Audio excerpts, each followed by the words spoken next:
वक्रतुंडम महाकाय सूर्यकोटिसमप्रभ निर्विघ्नं कुरु मे देव सर्वकार्येषु सर्वदा। मंगलम भगवान विष्णु मंगलम गरुड़ध्वज मंगलम पुंडरीकाक्ष मंगलाय तनो हरि।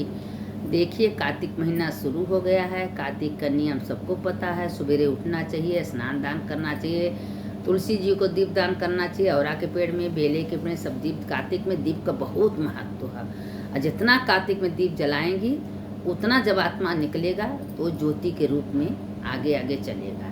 तो इसीलिए कार्तिक में दीप दान का बहुत महिमा है। और कार्तिक में तुलसी माँ का, गणेश जी का जरूर कथा सुनना चाहिए पर डे, रोज। और वैसे तो बहुत सा कहानी है, दिन का है, तो इतना कहानी तो हम इतना नहीं भेजेंगे, लेकिन हाँ जितना हो सकेगा उतना आप लोग को हम सुनाएंगे। तो पहले तुलसी माता का जरूर कथा सुनना चाहिए। तुलसी माता का थोड़ा सा सुन लीजिए कि एक ब्राह्मण थी, उसके पति नहीं थे, उसके एक बेटा एक बेटी थी। बेटी का नाम गुणवती था। बेटी बहुत पूजा पाठ, तुलसी जी का दीपदान, तुलसी जी का पूजा करती थी। उसके भाभी को अच्छा नहीं लगता था। एक दिन अपने पति से, अपने सास से कही कि बेटी बड़ी हो रही है, उसे काम कराइए। कहे हमारी बहन तो वैसे तुलसी माता का दिन रात पूजा करती है। तो वो कहे कि हम आपकी बहन के लिए हम लड़का खोजेंगे। गई, एकदम दलिद्र गरीब, जिक्रे रहने का घर नहीं, द्वार नहीं, उसके लिए घर खोज के आई। उसे शादी हो गया, अपने ससुराल में गई। और ससुराल में गई तो झोपड़ी मती ने एक कमरा था, लेकिन उसका नाम गुणवती था। वो बहुत खुश थी। ठीक है, जब भगवान की इच्छा है तुलसी माता का। तो एक दिन सवेरे नहा धो के अपनी सास से कही कि माँ, जब तक हम तुलसी जी का दिया बत्ती नहीं करते, पूजा नहीं करते, हम पानी नहीं पीते।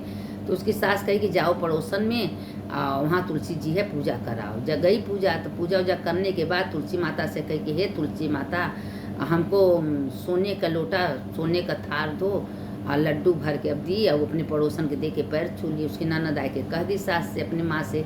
अब माँ उसके क्रोधित हुई कि कल से नहीं जाएगी। दूसरे दिन हुआ तो कही माँ हम जा रहे हैं तुलसी जी का, कहे नहीं जाना, नहीं जाने दी। 2 दिन 3 दिन बिना खाए पिए रह गई।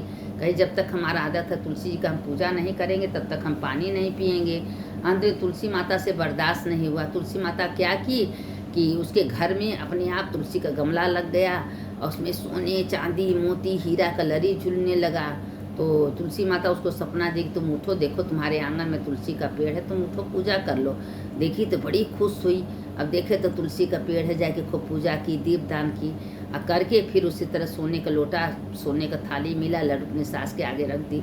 सास कही तुमको कहाँ मिला बहू? कहे कि माँ, हम तुलसी जी का बिना पूजा के पानी नहीं पीते। तुलसी माता सपने में आई थी, तुलसी माता की कृपा से। उसकी सास कही बहू तुम बहुत अच्छी हो, गुणवती हो, पूजा इतना पाठ करती हो, हम तुमको समझ नहीं पाए। अब उसके बाद पूजा करते करते उसके घर में थोड़े ही दिन में बढ़िया मकान, घर द्वार, धन दौलत सब तुलसी माता की कृपा से हो गया। और उसकी जब एक दिन बीता, उसकी भाभी कहीं चले ननद से भेंट करने, ननद उसी फटही फुटही साड़ी पहन के घूमती होगी, उसके पास तो कुछ नहीं होगा, हम तो दलिद्र घरे शादी किए थे।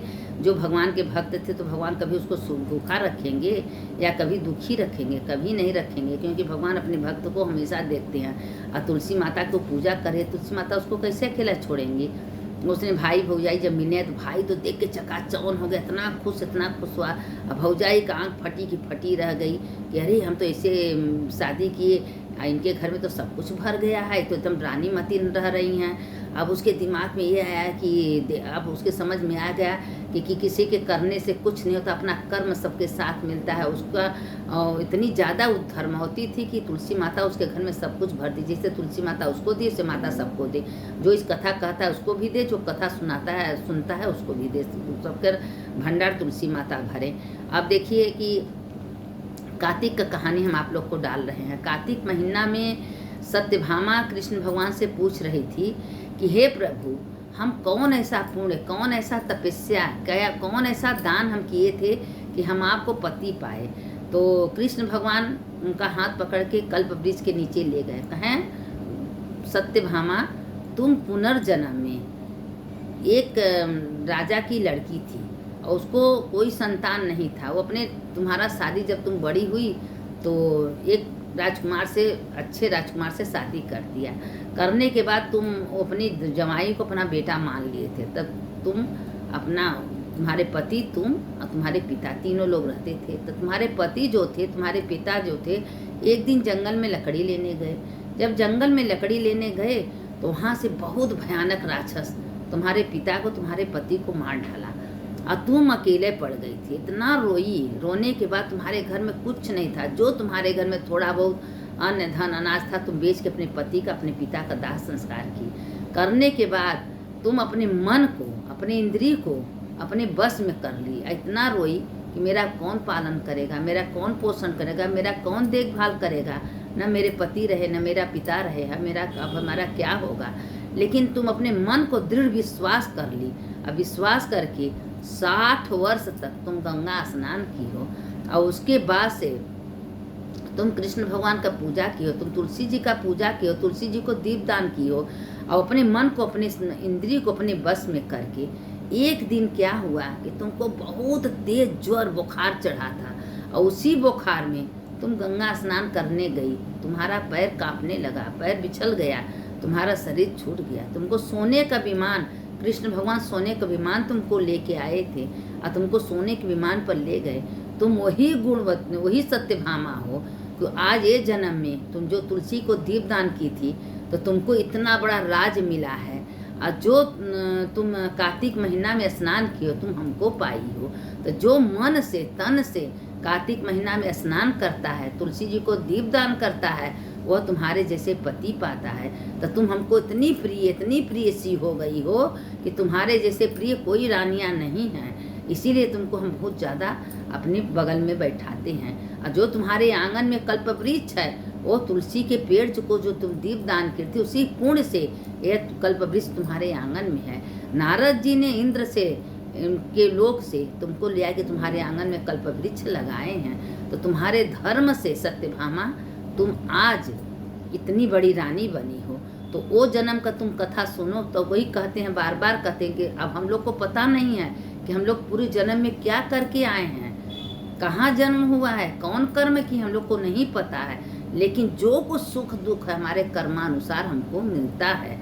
अगर हम बहुत सुखी हैं तो हम अच्छे कर्म किए हैं, अगर हम बहुत दुखी हैं तो हम बुरे कर्म किए हैं। लेकिन मेरा ही कर्म मेरे सामने आता है, क्योंकि देखिए सत्यभामा दूसरे जन्म में इतनी दुखी थी कि बताइए, जिसका शादी होगा, जवान लड़की होगी, जिसके पति नहीं, पिता नहीं, उसका क्या दशा होगा। आज दूसरे जन्म में अपने इंद्रियों को बस में करके आज यही तुलसी जी का दिया बत्ती की थी, पूजा की थी, और भगवान को कार्तिक महीना नहाई थी कि आज उनको कृष्ण भगवान जैसे पति मिले। कहें वो पति क्या बरू जो जन्मे मर जा, वो पति बरू जो अजर अमर हो जा। तो जो कृष्ण भगवान को पति पाएगा तो अजर अमर है ना, भगवान तो कभी मरते नहीं हैं। तो सोचिए कि पुनर्जन्म का धर्म उनके साथ आया है। तो इसीलिए हम लोगों को अच्छा कर्म करना चाहिए। कार्तिक महीना चल रहा है, सवेरे उठिए, स्नान करिए, दान करिए, जप करिए, पूजा करिए, मंदिर जाइए, तुलसी जी को दीप दान करिए, बेले के पेड़ में दीप दान करिए, औरा के पेड़ में दीप दान करिए। ये सब दीप दान करने का क्या है कि ये अभी पता नहीं चलेगा, जब आपका आत्मा निकलेगा, शरीर निकला, तब आपको समझ में आएगा हमने क्या करके आया। तो यही आपका पूर्ण आपके साथ रहेगा और पाप इसी जगह रह जाएगा। तो इसीलिए भगवान ने मौका दिए हैं, शरीर में सामर्थ्य है, शक्ति है, तो अच्छे कर्म करिए। अपने कर्म का फल आज न तो कल जरूर मिलेगा। तो इसीलिए जो करता है वही पाता है। सुनने वाले की जय। सुना गंगा जी आप लोग नहीं जा रही हैं, गंगा जल डाल लीजिए, नहीं तो एक तुलसी का डंडी ले लीजिए और उसको गंगा जल में 3 बार घुमा दीजिए। और घुमाने के बाद उसको हर हर गंगे करके नहा लीजिए। पूरी गंगा जी नहाने का पुण्य आपके खाता में चला जाएगा, इसमें कोई संशय नहीं है। हम शास्त्र की बात बता रहे हैं, आप इसको आप लोग करिए। और रोज़ हम कथा आपको भेज रहे हैं, आप उसको कथा सुनिए। तो गणेश जी का सुनिए, कार्तिक के जैसे दिन है रविवार का, ऐसा रोज़ का कथा सुनिए। और सुनने का कथा कितनी बड़ी महत्व है, तो जितना हम भेज रहे हैं उतने आप लोग सुनिए, आपके पूर्ण खाते में जाएगा। सुनने वाले की जय, सुनाने वाले की जय। मंगलम भगवान विष्णु मंगलम गरुड़ध्वज मंगलम पुंडरीकाक्ष मंगलाय तनो हरि। अच्युतम केशवम राम नारायणम कृष्ण दामोदरम वासुदेवम हरि। श्रीधरम माधवम गोपिका वल्लभम जानकी नायकम रामचंद्रम भजे हम। सुनने वाले की जय, सुनाने वाले की जय।